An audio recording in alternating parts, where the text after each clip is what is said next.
All right, all right, all right. Welcome in, everybody. Good to see you. Hello, hello, hello. I'm Jeff. That's Bryan Broaddus, 105.3 The Fan, Cowboys.com. Hanging out with Vach, hanging out with Jeff, hanging out with Bobby, hanging out with Foots. Hi, Bryan Broaddus of 105.3 The Fan. How are you, bud? Doing well, Jeffrey. Good morning to you. Good morning. You ready to talk about some Cowboys and Detroit Lions football? Yeah. Okay, let me start with this. Is there any chance that as we work our way through here that you're going to make me feel better about this matchup than I might potentially feel about this matchup going into a Lions game? How good do you feel about your ability to move the ball on these guys? Oh, man. I mean, they've moved the ball on pretty much everybody, whether they've scored or not. Mm-hmm.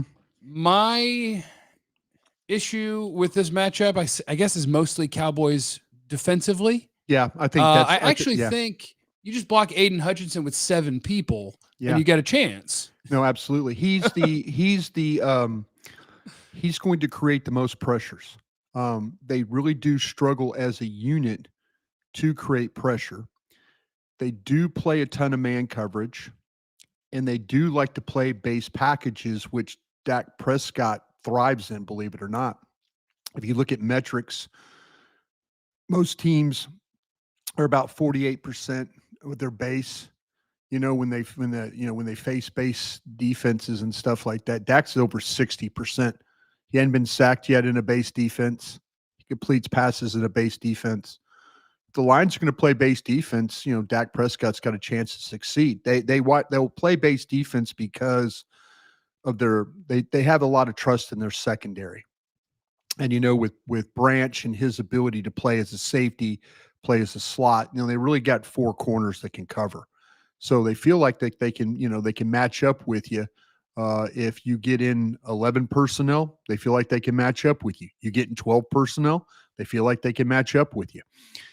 But where this all starts is with Aiden Hutchinson and teams that have been able to kind of keep him outside. I was watching the Arizona game, and it's a chip, it's another chip, and now it's the tackle. You kind of keep him at arm's length and make everybody else beat you on that defensive line. And they're really struggling with that. They lost Derek Barnes, who was one of their better pass rushers in the Arizona game, with a knee injury. They chopped him. The Arizona tight ends chopped him, and it hurt his knee, and now he's out. And they're struggling. That's a struggle for them. They just don't, they've got big inside bodies. They're going to try and push the middle, and they're going to try and get Aiden Hutchinson home. If Aiden Hutchinson rushes inside, it's going to probably because somebody's coming on a blitz on the outside, So Aaron Glenn, the defensive coordinator, plays a lot of man, plays a lot of press man, but he also play base defense on you. And, if you block Aiden Hutchinson, you got a chance to move the football on these guys a little bit. They're one of the better teams though, with the tight window throws. But what has Dak Prescott been dealing with the whole year? Well, yeah, he's had tight window every throws. throw. Every throw is a tight window throw. Every throw. Every throw. So you're telling me this is a PTB2 game? This is a pat that bitch 2 times and throw it to CeeDee Lamb game? Yeah, last year what happened was when the game was played in Week 17, the Lions were in a completely different mode when it came to their secondary. Cameron Sutton was the cornerback, and Lamb torched him, is what he did. Now, this time around, it could be a little bit different, just because of they got a whole different group of corners. Yeah, they do. And with Arnold, I really liked Arnold. People are saying that Arnold played bad or is playing bad. I kind of feel like that Carlton Davis is the guy that people are going after a little bit. And if you go back and look at the metrics on it, they are the quarterback rating of a 109.7. It's I'm like, okay, but everybody was saying that Arnold's playing poorly. Where Arnold struggled a little bit is rookies struggle with those routes, those in-breaking routes, and having to carry. This guy can cover. But there's some separation there with him. I know we talked about some tight window throws, but there's a little separation there. But people have, they've taken advantage of Carlton Davis, who they got, from the Buccaneers, but they've totally revamped their secondary. When it comes to their cornerbacks, they're not playing with the same corners they played with in Week 17, and that's where CeeDee just went off, against these guys. Now, where CeeDee is having trouble, Jeff, is that it's not against the press coverage stuff. It's when they're playing off coverage. That's been the problem. His targets are down in off coverage about half, and his numbers are not as good, but everything against press is trending in the numbers that he had last year. So you're kind of thinking, well, why CeeDee? Why can't they get him the ball? What's the problem in the second half and all that? I think he's only had, it was 11 targets in off coverage, whereas last year, it was double that to this point.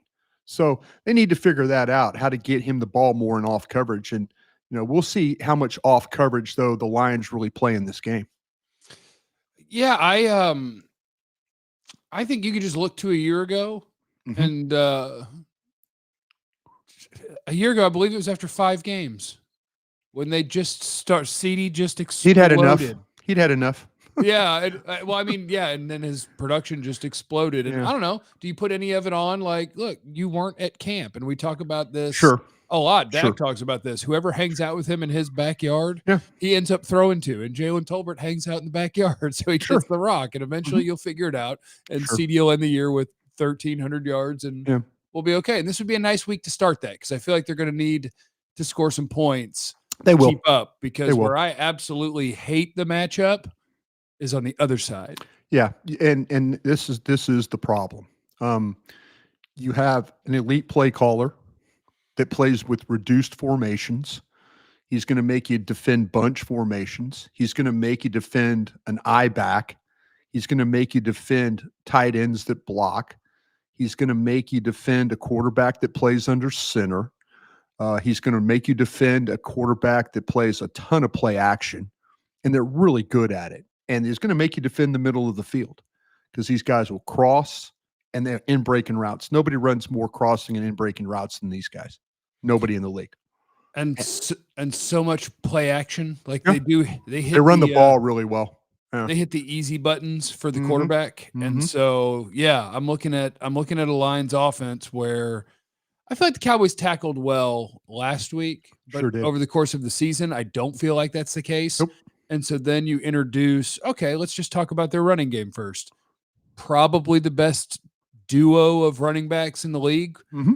One that is hard to tackle because he's a freaking hammer, and one that's hard to tackle because he just goes, wee. Yeah. And so it's like they bring both of those things to the party with a good offensive line against a depleted defense. Right. And so I wonder, I guess you could view it one of two ways. Either I'm terrified of this matchup because the Cowboys are missing so much and it's a good line with those backs, or maybe you're an optimist and you say congratulations to the Cowboys. All those guys who had a big opportunity last week, play well this week and see how we talk about you. Yeah, the problem, and we got into Pittsburgh last week about the problems they had along their offensive line. Dallas has had success against teams defensively that can't get their linemen up on linebackers. That's about to happen again this week. Linebackers are going to fight blocks. Get ready. These guys, they have no time for your down linemen. They're going to shove you to the next guy, and they're going to go up on the linebackers. They don't mess around. The Steelers, the Giants, it was combination blocks. It was trying, let's push the one to the linebacker. Let's push the 3 to the linebacker. The Saints, the Ravens. No, it was shove and go, shove, go, shove, go. That's what you're about to face again this week.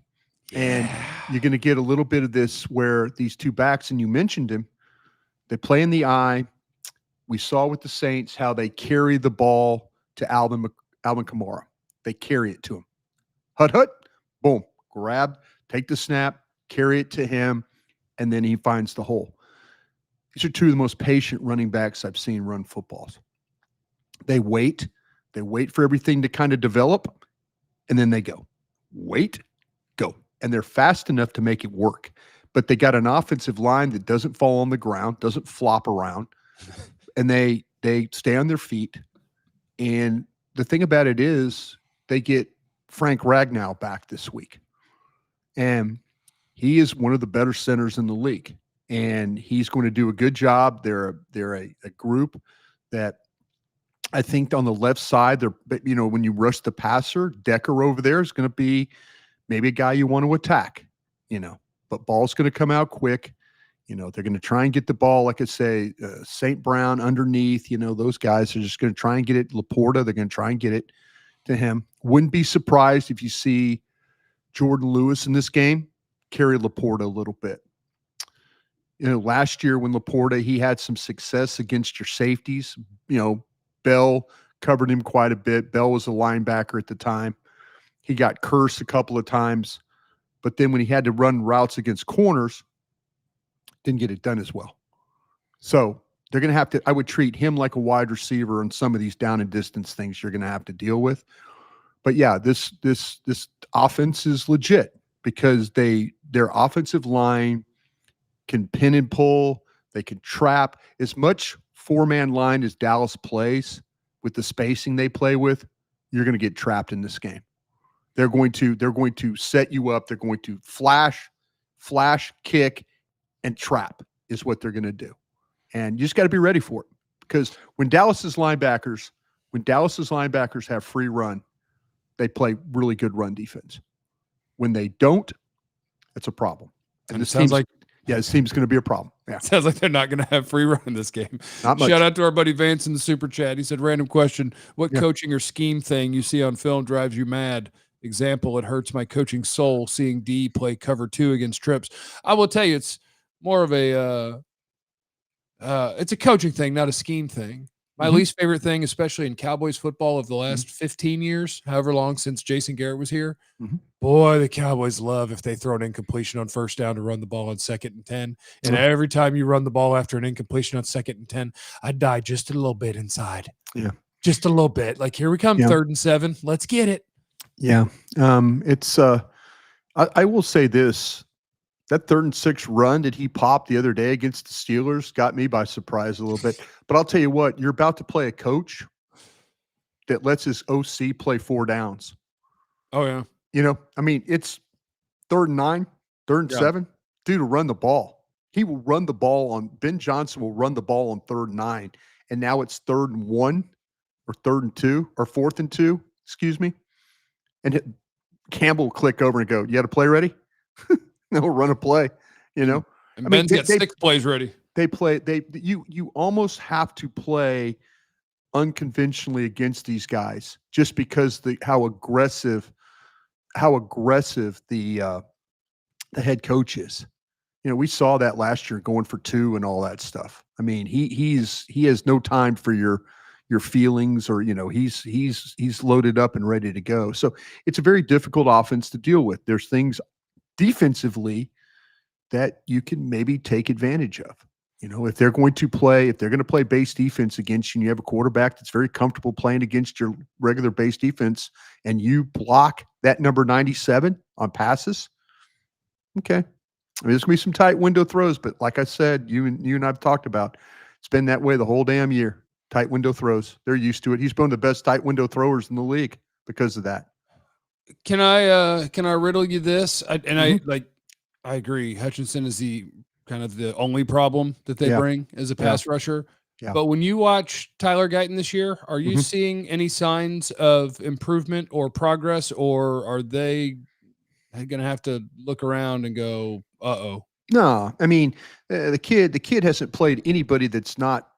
He hadn't been better than anybody he's played against. He's played every defensive player of the year candidate. Yeah. If you look at the defenses, you look at the top defenses in the league. I mean, you can say what you want about the Steelers. Dallas left some meat on the bone, to quote my man, Joseph Randall. They left some meat on the bone. There were some runs that they could have made in that game that would have really been eye-opening. Like, wow, Cowboys offense got after the Steelers pretty damn good. Going in that game, Steelers run good defense. Ravens, the Ravens 0-2, but, still, Browns, I know the Browns are a train wreck right now, but good defense, So the Saints, I don't know where the Saints all of a sudden figured out a defense in, second week of the year. They figured something out there. But Now the I'll tell you, Saints suck. yeah, but see, that's what I'm saying. This to me is when you look at Guyton, and we've been real consistent about this throughout on the various platforms I know that I've talked on with the hands and feet. We talked about it in training camp. When he's really good, his hands and feet work really well together, and he knows that. But he is yet to play against somebody that he's better than. He just hadn't. I mean, and they're going to line Aiden Hutchinson up over there this week, and he's not going to be better than Aiden Hutchinson, and it's going to be a fight, and they leave him out there on an island, 90% one-on-one rate against the Giants, they left him out there. He's going to learn, he's going to get better. And, but let me say this though, you looked like a different team and on the offense with Smith playing left tackle. Okay. Now I'll tell you this, Herbert getting hurt for Pittsburgh, that helped. That's what I keep telling people, because when Tyler Smith first moved out there, Herbig immediately gave him the business too. And then when he got hurt, you magically were better. And I'm like, okay, so were you a lot better? Sometimes you get lucky. Sometimes you get lucky with an injury. Don't tell anybody about that. You get in trouble. They ran out of dudes. Families call you names, when you talk about their kids getting injured. Okay, that's true. Don't do that. Speaking of injuries, Daron Bland practiced fully yesterday. Does How about it sound that? like he gonna go? Yeah, Daron Bland. Okay, this is where I'm thinking about Daron Bland. I was hearing 25 snaps for Daron Bland. This is where you got to get creative if you're Mike Zimmer and the defensive staff. If you tell me I have Bland, Diggs, Carson, Lewis, I'm going to cover your cats up. I'm going to try and I'm like I talked about, moving Jordan Lewis over there on LaPorta. They're going to run the hell out of the ball when you put four corners out there, aren't they? Well, I'm just going to say this though: if you can get them third down, if you can get him in third down. I mean, if you're going to use him for 25 plays, be creative on the 25 plays you're about to use him. Figure out ways to maybe match him up against. I mean, there's probably going to be a little rust. Probably going to be, a little bit of some things. I mean, we all act like that. Hey, oh wait, this guy's throw him back out there and everything's dandy, and then we're like, oh damn, he looked like crap, So I'm glad he's back. I thought it was after the bye. I was really believing it was after the bye. Yeah, and then what happened is they were like, hey, man. They got tired of watching Booth play. AO hadn't been bad.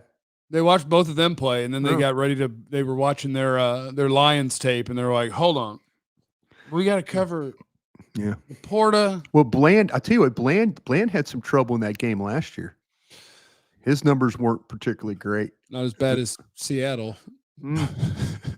Well, hey, Bland's a good player, man. Hey, having him out there is a positive. He's not a negative player. No, I think he's their best corner as long as it's a non-DK Metcalf situation. You're going to need to figure out, because this team, the running part of it is going to be hard for you.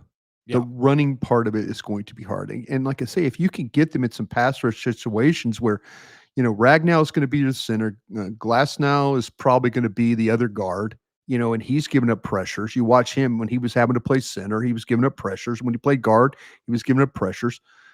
Decker gives up pressure. The problem is, who is going to get pressure? Who is going to be the guy? I mean, God bless you, Wheat, the way you played. And what just is so sad is the fact that Nealon was every week was getting better. I mean, he was getting better. He was starting to figure it out. I'm like, oh, I could pass rush. I could do this. I can get to the corner. He was a sack away from kind of really figuring it out. Like, okay, this is how I need to rush, and now you're down all these edges, and it's tough. I mean, nobody feels sorry for you. We say that all the time, but here we are. Yeah, and nobody's going to be able to rush the passer very well if they lose their top 4 edges in a season. Like you're going to be in trouble. They're going to need a miracle, whether it's Overshown starts rushing the passer or Golston has a couple good set. Maybe it's Osa. Maybe you just have to do it with Osa. Yeah, Osa played really well, and we thought that there was going to be a positive uptick from Osen this last game because Pittsburgh was struggling at guard. And look what Linval Joseph did to Suamala.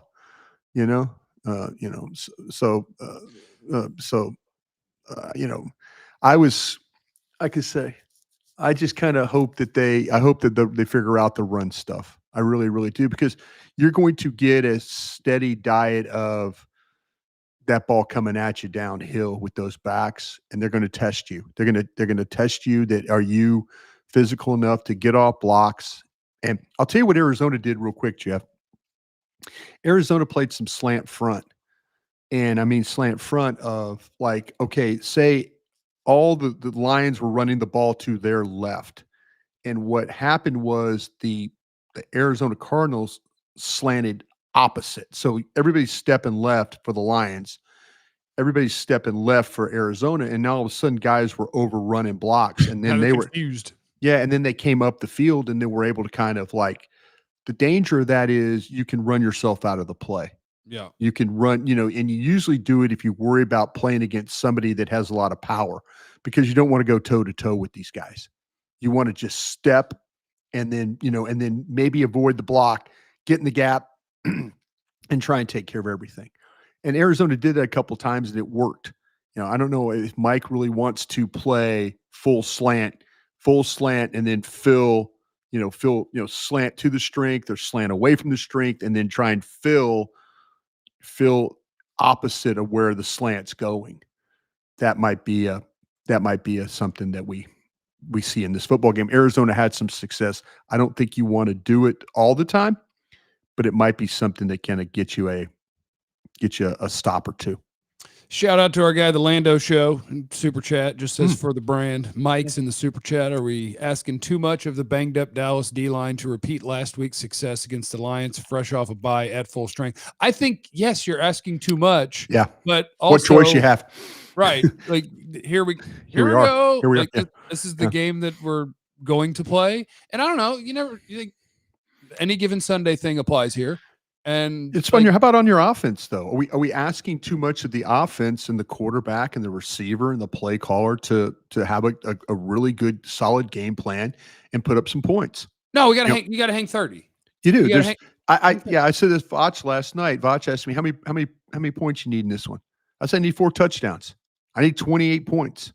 I'm going to need 28 points from this offense in this week. I get less than 28 points, I have a chance of probably losing this game.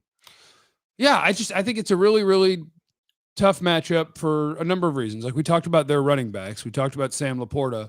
They finally, after he has been hurt, like Jameson Williams is now a problem for the Lions. Like he's now a big play guy when they go play action down the field.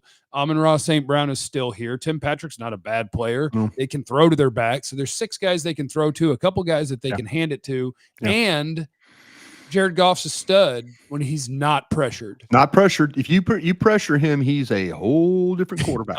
He is probably the most in the league of falling off a cliff. There's nobody. There's no pressure, but can you get there? There's nobody worse. There's nobody worse at the highs of the highs and the lows of the lows for that cat.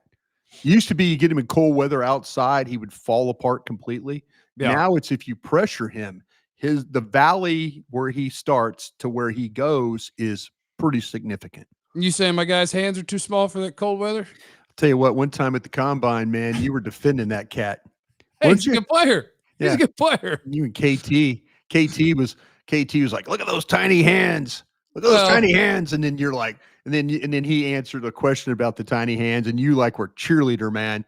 Yeah, tell him. Yeah, something about fumbles. I don't remember what the question was, but I kind of answered it for him. Yeah, you're like, yeah, you just answered it for him. That. The guy goes, yeah, there you go. Yeah, there you go, Jeffrey. You watch the tape.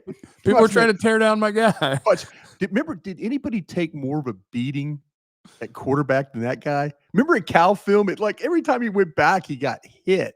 Oh, yeah. They didn't have a single guy who could block. Yeah, they didn't have a single guy that could block, and my man took a beating, and I'm like, I don't know if this guy survives this. It's going to be all right. But Brian does a great job with quarterbacks. Usually, you're better. I think you do a better job than I do usually. Yeah, but I think Paxton Lynch was your guy in that draft. I tell you what, I've gotten better though, man. Ever since I said Mahomes was a first round grade guy. I mean, I love Mahomes, my days have gotten better. My analysis has gotten a lot better. I had my LSU. See, I couldn't talk a lot about my LSU quarterback because it was like, oh, Broaddus, you're a homer. Oh, you're a homer guy, And I'm like, no, man, this cat could play. I watched him win a Heisman Trophy. I watched him.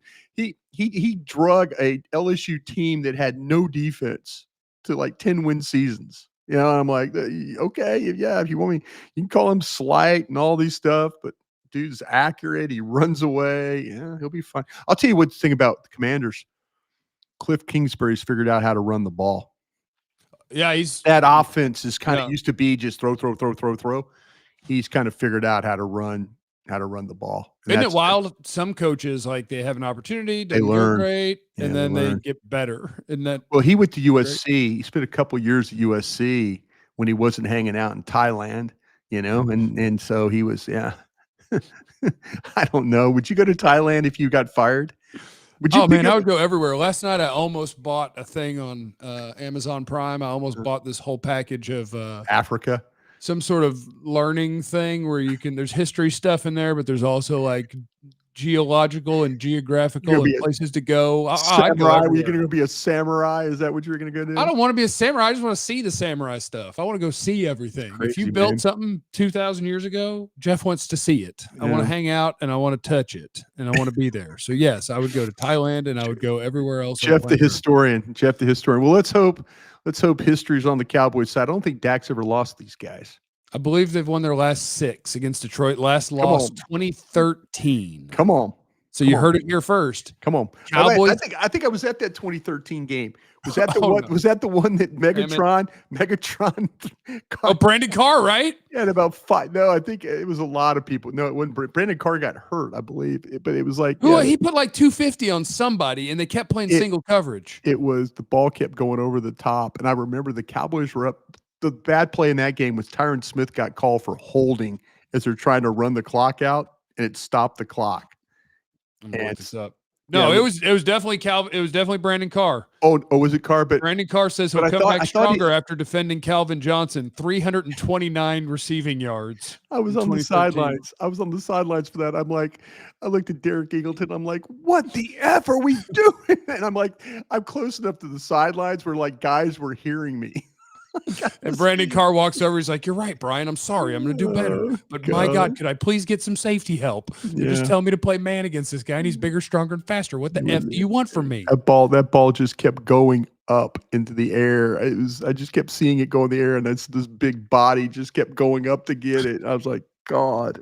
He's a gigantor, man. He is. All right, Brian, we're ready. Cowboys 78, Lions 72. Yeah, going to outscore them. It's going to be incredible. It's going to take a lot, Jeffrey. It's going to take a lot. Yeah, just whatever you have to do. But hey, if they're going to play, like I say, if they're going to play base personnel, Dak's comfortable with that. If they're not going to blitz him, even if they blitz him, Dak's comfortable with that.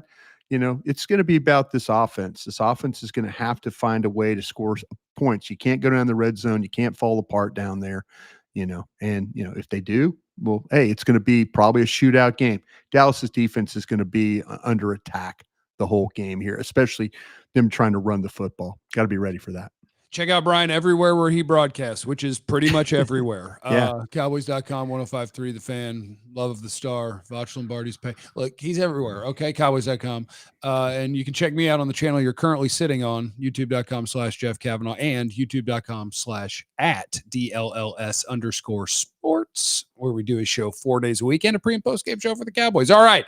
For Bryan Broaddus, I'm a guy named Jeff. Remember.